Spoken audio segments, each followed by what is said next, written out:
Part three. The reason that I think that my family and I are being targeted by potential traffickers is because before everything happened with our apartment and we had to move out and the whole nine because people kept trying to break in,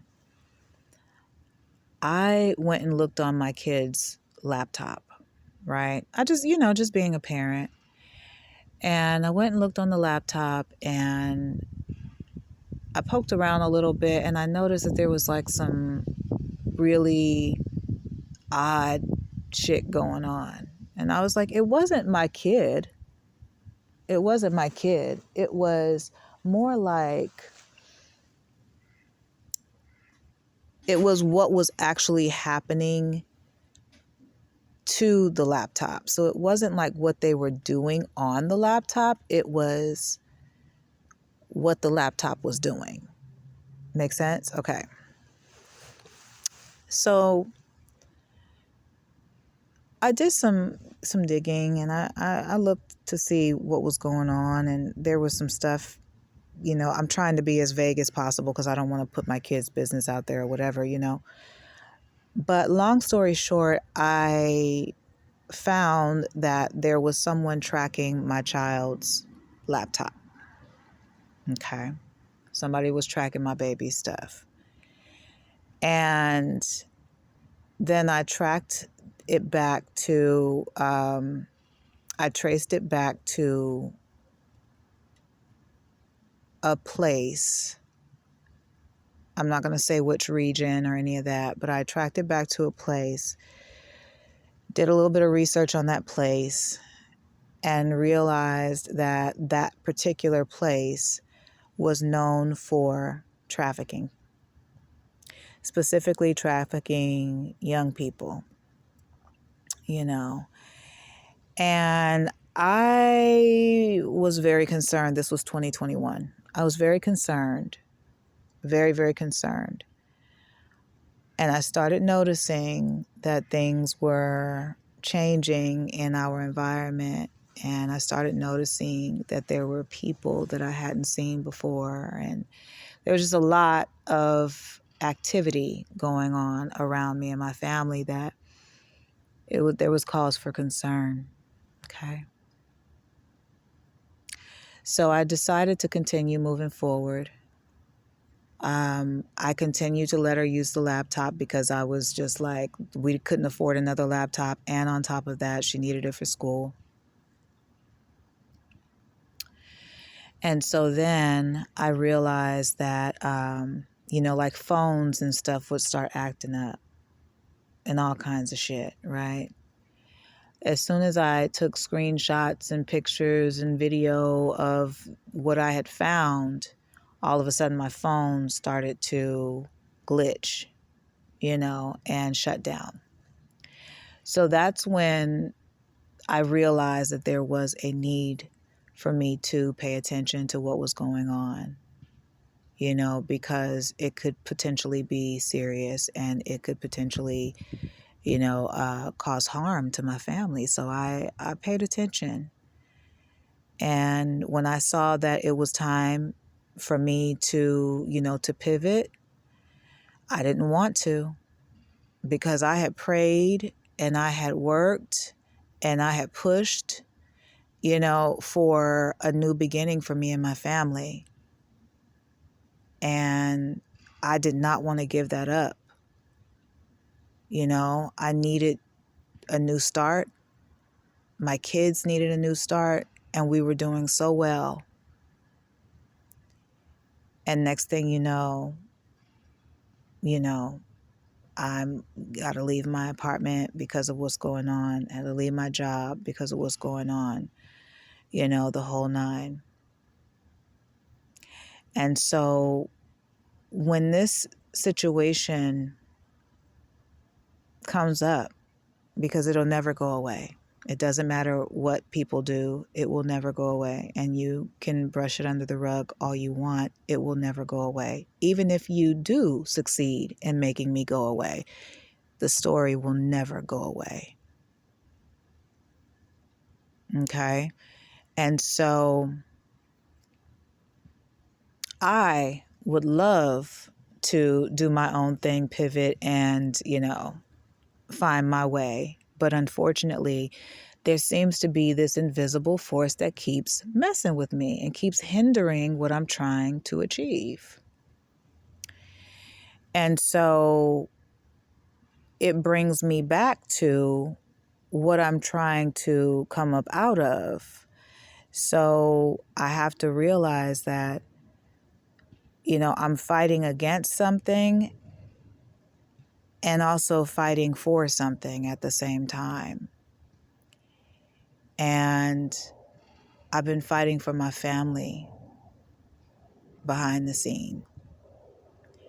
I've been fighting for my new beginning behind the scene. I've been fighting for my own form of justice behind the scene. I've been fighting for my peace of mind behind the scene.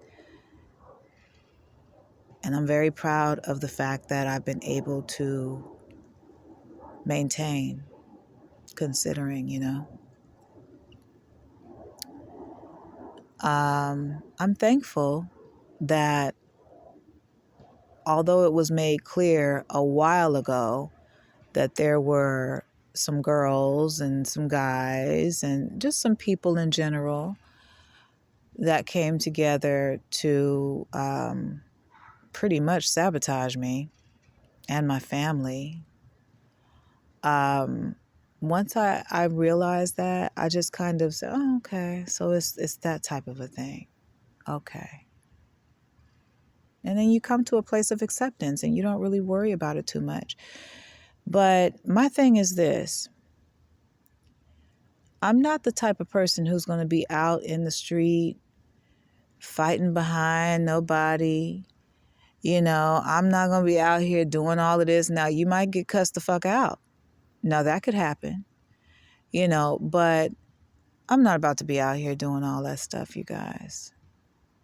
Okay. I'm not into conflict. I'm not into, all that other stuff. Like I said, it was very clear that there was a group of people who were tracking us. And it just so happens that when I did my research and I started looking up where that location was that was tracking that laptop, it was known for trafficking and high crime. Okay, so any concern that I have had has been valid. Okay, now I'm not sure if that is connected to, this whole ambush or whatever. Pause. Okay, I'm back. I had to wait for the to pass. But I don't know if it's the same people. I don't know if it's just that people saw me and my family and thought it would be, like a easy, easy lick, a easy target. I'm not sure. I don't know. But I do know that I've been watching. I've been watching for a minute. And I don't trust it. It looks like somebody's trying to get rid of me and my family. Okay. So see, as much as I get up here and I joke and I do this and I do that, and look at this, one day we're, one moment we're trying out new skincare products and shit, and then the next moment we're talking about, trafficking people. It's a real situation, and I am heavily concerned about it. Because as my children are older and all that, I'm finding that there's more and more subliminal messages that are going out in reference to that. People like to, kind of pick at the idea of, kidnap and murder and attacks and all that kind of stuff. And because they're trying to pump fear, we know how that goes, okay? But you can't underestimate that. You have to look into that. You have to pay attention to that. Now imagine that's happening on one end of the spectrum, and then on the other end of the spectrum, there's someone who's trying to keep you away from your family and divide your family and strategically place certain people around your children individually. Make sure that they're separate, make sure that you can, kind of control and manipulate their surroundings, while at the other end of the spectrum, there's this severe reason for concern in reference to trafficking people, those people in particular being you and your children. Now, as a single parent, how would you feel? Now, let's add in the factor that people don't like you because you're speaking about your concerns and you're speaking about what you've been through, because you were actually already victimized as you were growing up. And so now you're talking about, okay, I'm going to, write my book. I'm going to do this. I'm going to do that. We're going to make this happen, or whatever. And then you grow up and you got your own family, and then look at this. And it's like, whoa, wait a minute. This is a whole other experience here. And I'm not going to lie to you. I don't have a desire to write about this part. I really don't. Okay. But I do know one thing. My kid called me and told me some shit the other day about something that they had gone through. And I know for a fact that if it did happen that way, that person was sent to attack my kid. And it's because, if that's the case, it's because people are angry with me for speaking up about what is happening. And the reason that I'm speaking up about it is because if I would have stayed quiet, they would have already had me in the ground already. And possibly my children too, So that's why I speak up as well.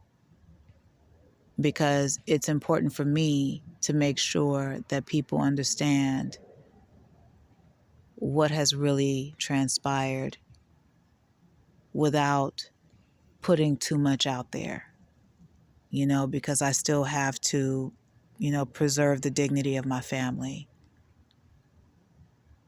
Okay. There's a lot that is going on that people know, then they know that I don't know. Okay. That is a problem, because we're talking about people's lives here,